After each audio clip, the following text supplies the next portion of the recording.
Chapter 9. 2 and 2 make 5. He was lying on a bed, and he could not move. There was a strong light in his face. The damage to his elbow had only been started. 5 or 6 men in black uniforms had hit him with sticks or iron bars, kicked him with their boots. He could not remember how many times they had hit him or how long this punishment had lasted. Sometimes he told them what they wanted to know before they even touched him. Other times they hit him again and again before he said a word. And all this was just the start, the first stage of questioning that everyone in the cells of the Ministry of Love had to suffer. Later the questioners were not guards, but party men in suits who asked him questions for 10 to 12 hours before they let him sleep. They made sure he was not comfortable and was in slight pain. They made a fool of him, made him cry.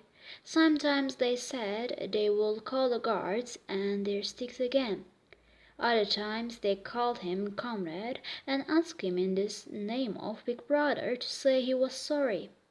He told them he was responsible for every imaginable crime.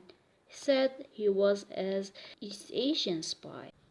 He said he had murdered his wife, although they knew very well she was still alive. He said he knew Goldstein. He did not remember when the questions had stopped. There was a time when everything was black, and then he was in the room, lying on his bed, unable to move. Oruell was looking down at him. His hand was on a machine.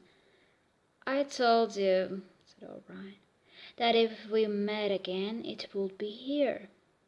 "Yes," said Winston. Oruell's hand touched the lever on the machine, and a wave of pain passed through his body. "That was 40, said Oruell. "The numbers on the dial of this machine go up to 100. Please remember that I can make you feel a lot of pain at any time.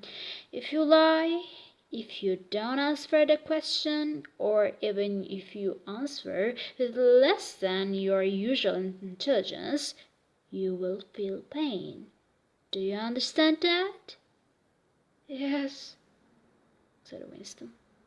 "Do you remember," Oruell continued, "writing in your diary, 'Freedom is the freedom to say that 2 and 2 make 4'?" "Yes," said Winston. Oruell held up his left hand, its back towards Winston, with the thumb hidden and 4 fingers pointing forward. "How many fingers am I holding up, Winston?" "4. "And if the party says that is not 4, but 5, then how many?" "4. The word ended in a shout of pain. The dial on the machine shouted 55. Winston could not stop himself from crying. Oruell touched the lever, moving it just a little, and the pain grew. "How many fingers, Winston?" "4. Oruell moved the lever and the dial showed 60. "How many fingers, Winston?" "4. 4. What else I can say? 4. The fingers swam in front of his eye, unclear, but still 4 of them. "How many fingers, Winston?" "4. Stop it! 4. Stop it!"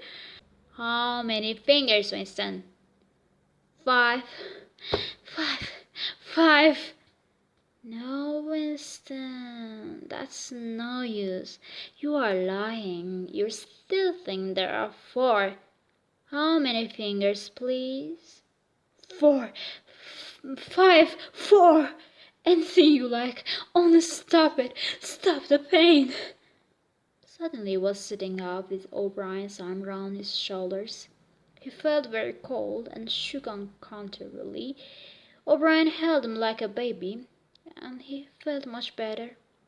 In front of his eyes a forest of fingers seemed to be moving in a kind of dance.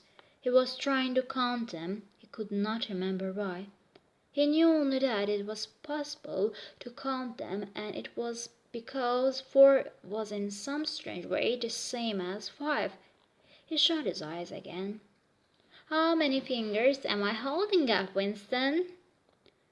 I don't know. You will kill me if you do that again. 4, 5, 6, I honestly don't know.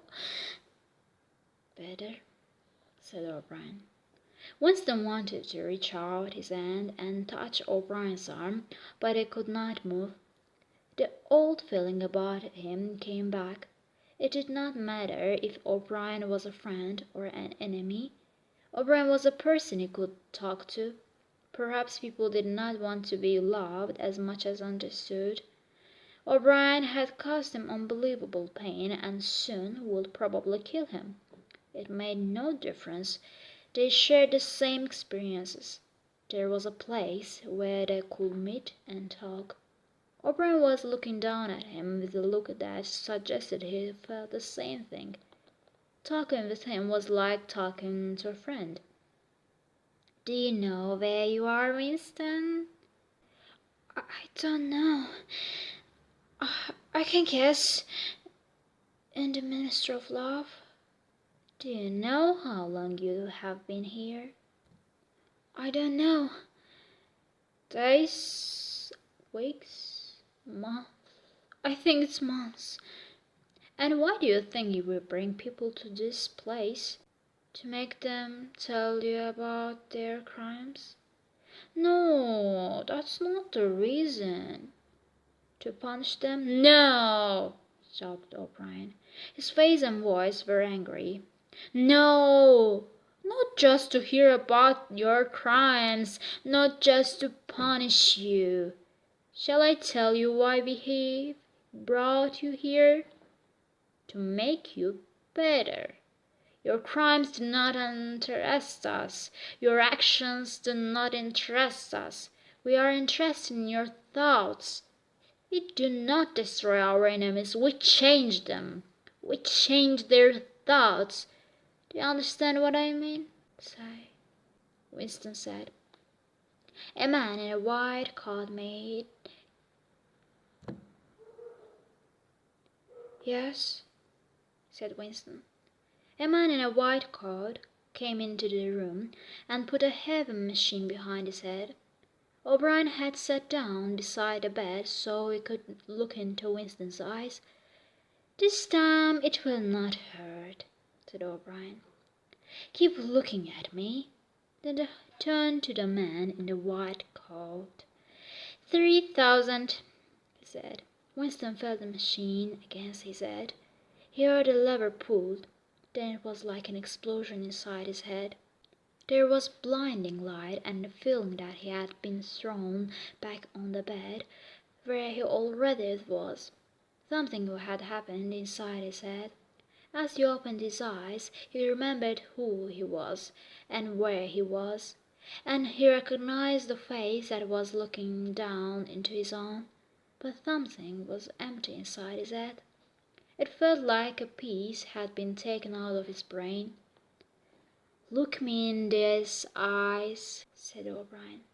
He held up the 4 fingers of his left hand with the thumb behind the hand. "There are 5 fingers there. Do you see 5 fingers?" Yes. And he did not see them, just for a second. O'Brien's words filled a hole in his mind with the complete truth. "You see now," said O'Brien. "That's it, it's possible." "Yes," said Winston. O'Brien smiled. "I enjoy talking to you," he said. "Your mind is like mine, except that you are mad. Before we finish, you can ask me a few questions if you want to." "Any questions I like?" "Anything." He saw that Winston's eyes were on the machine. "It's switched off. What's your first question?" "What have you done with Julia?" said Winston. O'Brien smiled again. She betrayed you, Winston, immediately, completely. I have never seen anybody obey us so quickly. All her feelings against the party have been burned out of her. She was just changed herself completely. Did you use this machine? O'Brien did not answer. Next question, he said. Does Big Brother exist? Of course he exists. The party exists. Big Brother is the face of the party. Does he exist the same way that I exist? You don't exist, said O'Brien. How could he not exist? But what was it to say so? O'Brien would agree with him and win again. I think I exist, said carefully. I was born and I will die. I have arms and legs. In that sense, does Big Brother exist? It is not important, but yes, Big Brother exists. Will he ever die? Of course not. How could he die? Next question. Does the Brotherhood exist? That, Winston, you will never know. If we choose to free you, and if you live be 90 years old, you will never learn whether the answer to that question is yes or no. What is in room 101? O'Brien was smiling. Everyone knows what is in room 101.